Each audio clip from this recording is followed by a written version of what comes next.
terkait dengan efisiensi teknis, efisiensi alokasi, efisiensi ekonomi. Contohnya apa? Contohnya saya masih ini ya contohnya ada sih. Nanti insya Allah saya ini deh belum sempat sih ya bikinkan video buat kalian. Ini kemarin sampai sini ya. Nah, nyambung. Jadi ini materinya sebetulnya satu, cuman kalau diterangkan dalam satu pertemuan, satu sesi pertemuan nggak cukup. Akhirnya dibuat 2 sesi. Ya. Nah, terus berikutnya terkait dengan pengukuran kinerja. Jadi kemarin itu kita bicara konsep evaluasi, terus bagaimana macam-macam pengukuran kinerja seperti apa. Nah, sekarang kita masuk ke pengukuran kinerja. Jadi kemarin kita bicara masalah efisiensi, terus pengukurannya yang ini ya. Nah, pengukuran efisiensinya seperti apa. Terus sekarang kita masuk ke kinerja. Jadi kemarin MONEF, evaluasi, terus terkait dengan efisiensi, mengukur efisiensi seperti apa. Nah, sekarang kita masuk ke kinerja, masuk ke mata kuliah yang kemarin baru pengantar.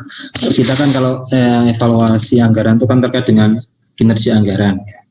Jadi kita masuk ke kinerjanya. Nah, kinerja ini diukur. Kinerja ini diukur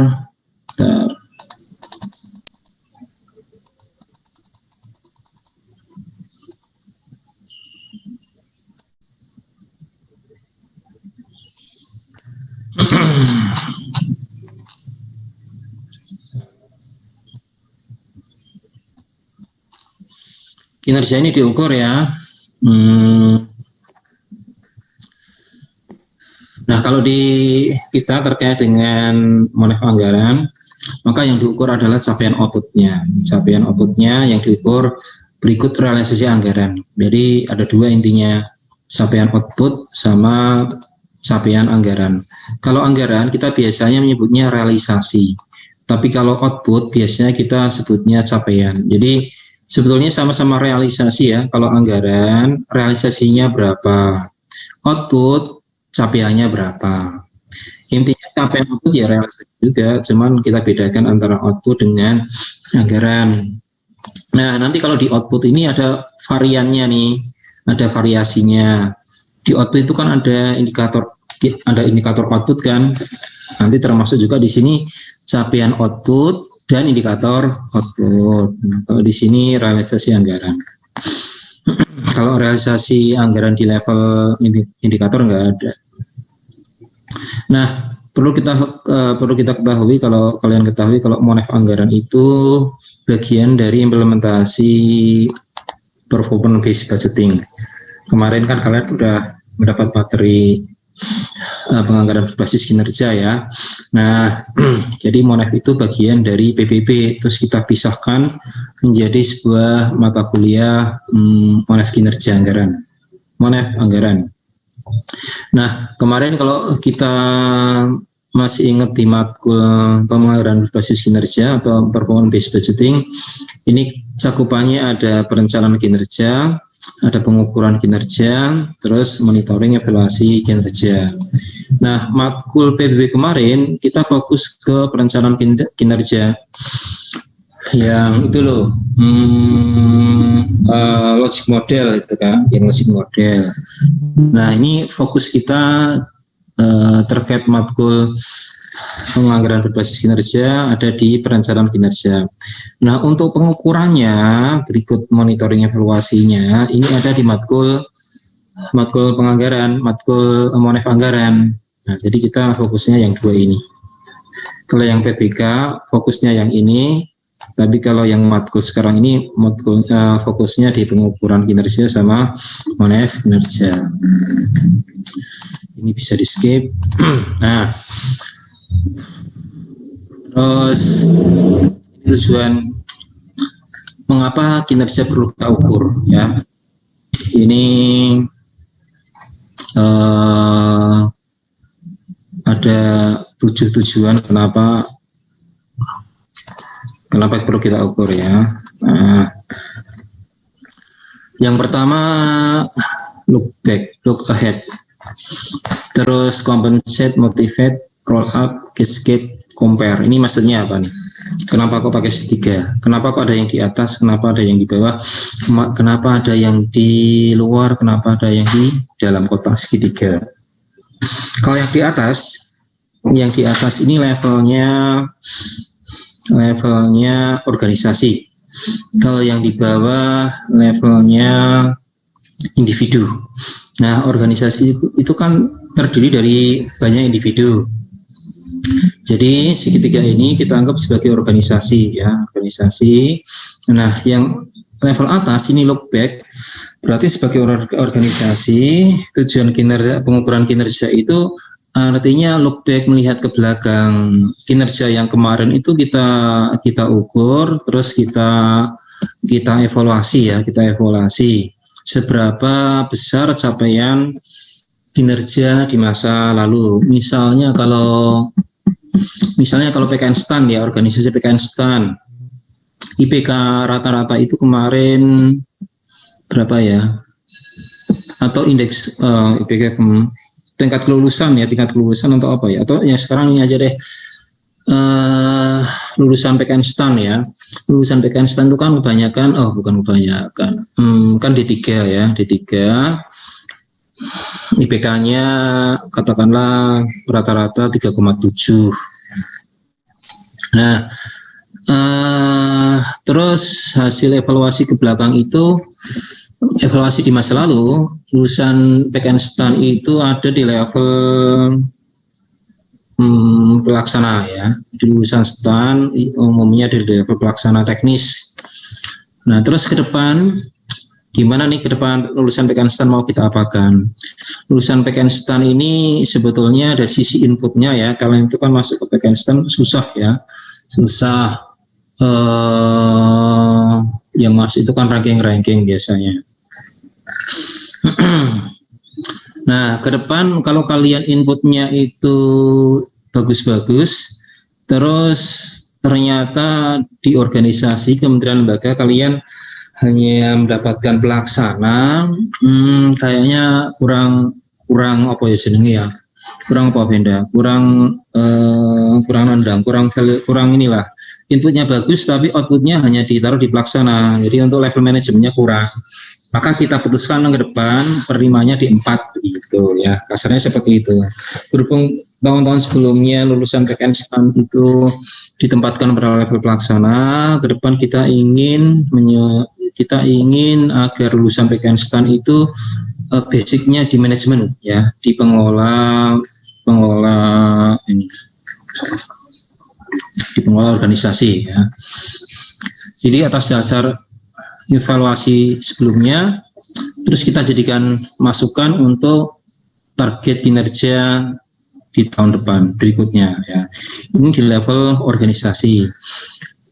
Terus di level individu di bawah compensate, ya. Di compensate itu misalnya ini di sini ada Venda, Shana, Sarah.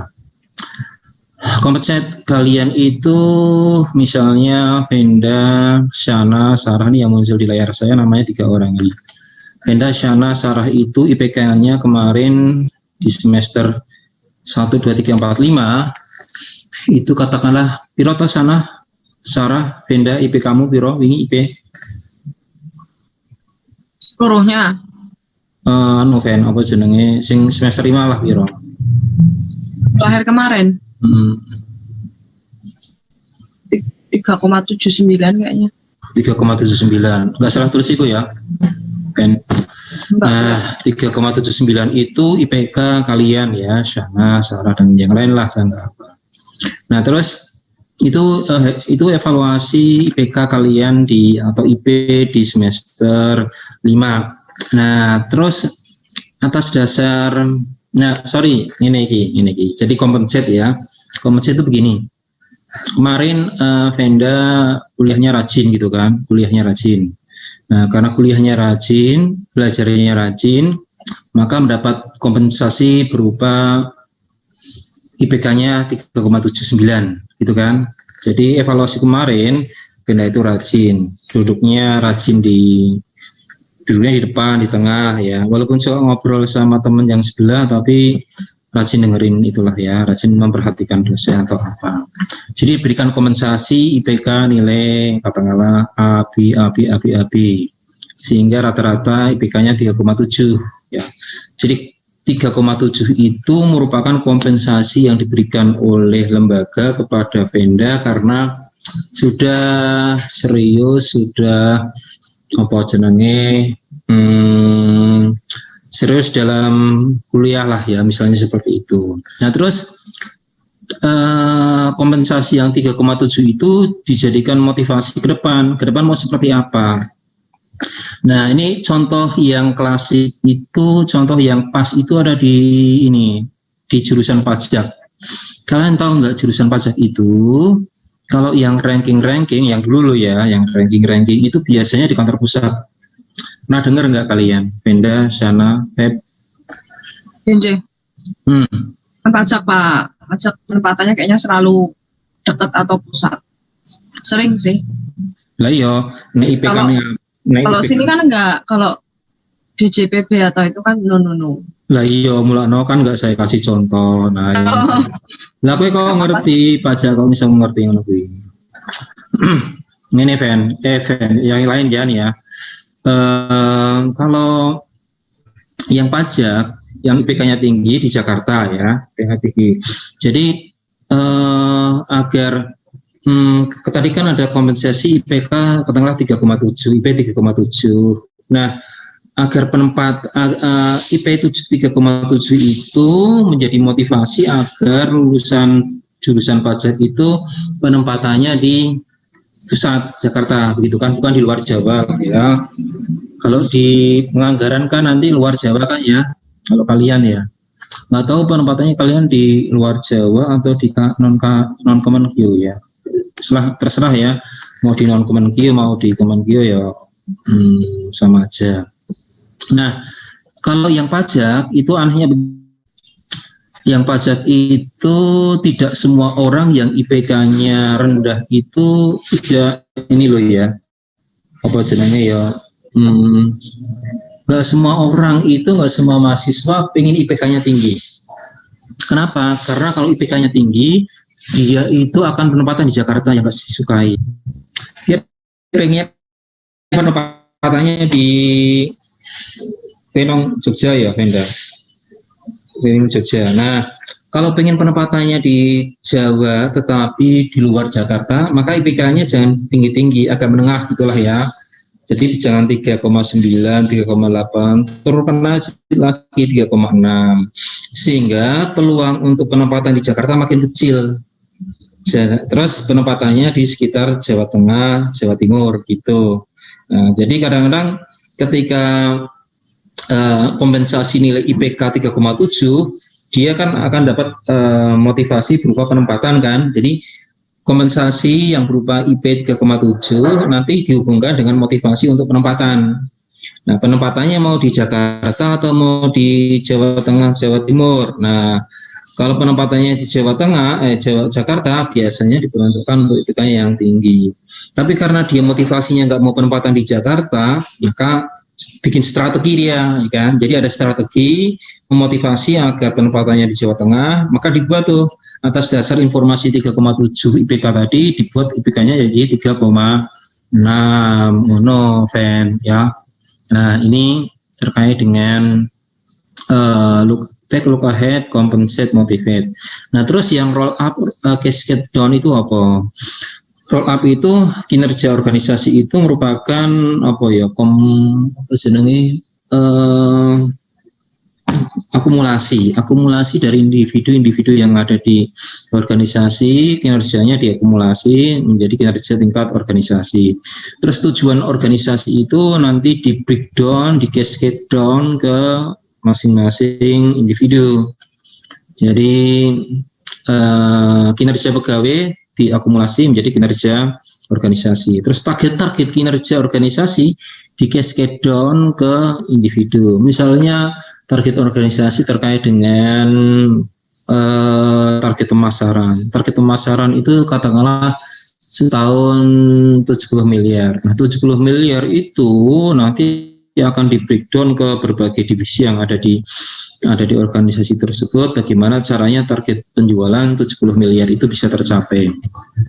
Nah, compare itu membandingkan antara unit yang ada di organisasi tersebut dengan organisasi yang unit yang lain, unit A, unit B dibandingkan, sehingga nanti bisa diketahui, dievaluasi mana unit yang kinerjanya di bawah standar, supaya bisa ditingkatkan lagi untuk mencapai kinerja organisasi yang lebih stabil.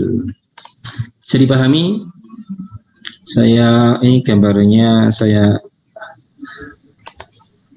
narik ke atas biar saya tarik ke atas, kok nggak ada gambarnya di sini, nggak ada fotonya Arfandi, Sarah, apa di off semua? Nah, Norman, Arfandi, Sarah. Maaf Pak, sinyal saya kurang stabil, jadi kalau on videonya putus-putus suaranya. Oh ya, nggak apa-apa, nggak harus kok. Ini saya lagi Iqbal nih. Jadi yang muncul di layar saya sapa. Ini Iqbal on. Nah, oke ya, Iqbal, ada pertanyaan Iqbal? Belum ada. Iqbal di bawah Venda nih. Bisa diterima ya, Sarah bisa? Rahmat, Fatia, Afifah, Laras.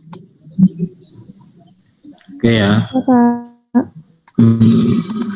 Jadi itu tuh misal kayak bank gitu, dia targetnya setahun misal ya itu tadi 70 miliar atau berapa, terus dibagi-bagi per orangnya atau unitnya, dan itu beda-beda gitu Pak.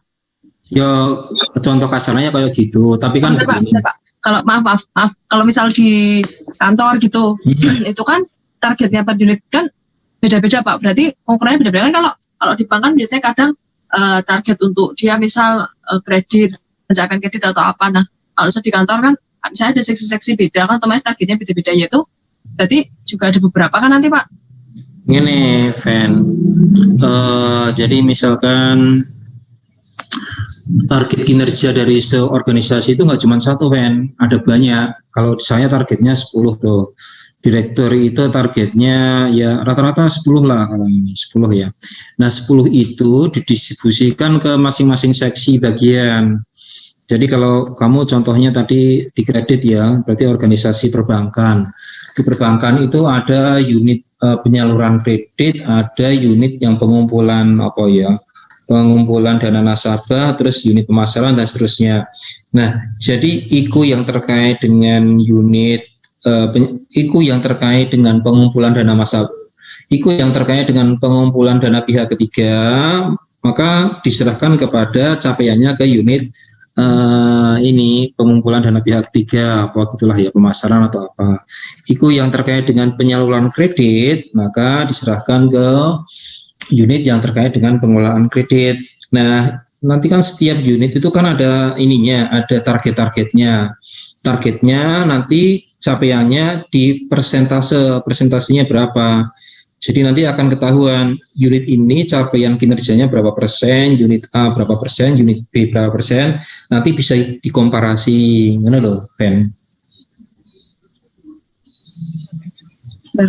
Langsung terus kayak oh ya kayak yang di IKPA gitu kan ada masing-masingnya, terus ada bobotnya persennya sendiri. Udah Pak, makasih Pak. Jadi unit-unit itu kan tusinya itu kan tugasnya kan beda-beda. Tetapi setiap unit itu dia punya target kinerja. Nah, kayak di IKPA itu, apakah di IKPA itu kan ada sampai babanya kan ya belasan kan ya 10. Apakah indikator yang ada di IKPA itu dikerjakan satu unit? Kan tidak. Unit Vera dia punya IKPA apa, terus seksi Vera punya apa, terus seksi pencairan dana dia punya IKU apa, terus seksi Vera pencairan dana, terus apa meneh? MSKI Pak. Sarah, Hafidah, Monica, ini saya munculnya ada Arfandi. Apa Sarah, Arfandi, Devi?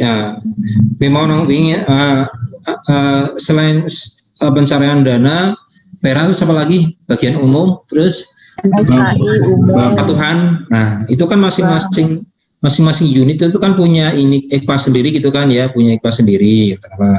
Nah, nanti target capaiannya itu dibuat presentasenya nanti bisa dikomparasikan sehingga nanti bisa dilihat mana unit yang hikmahnya cukup besar. Ngono ya, Pen.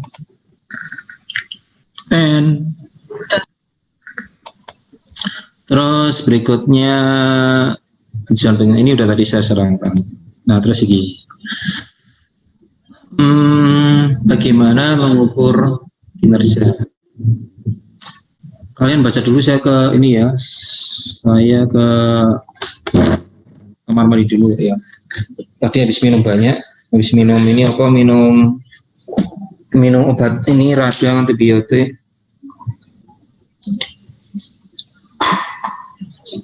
Kalian baca dulu, saya ke kamar mandi dulu.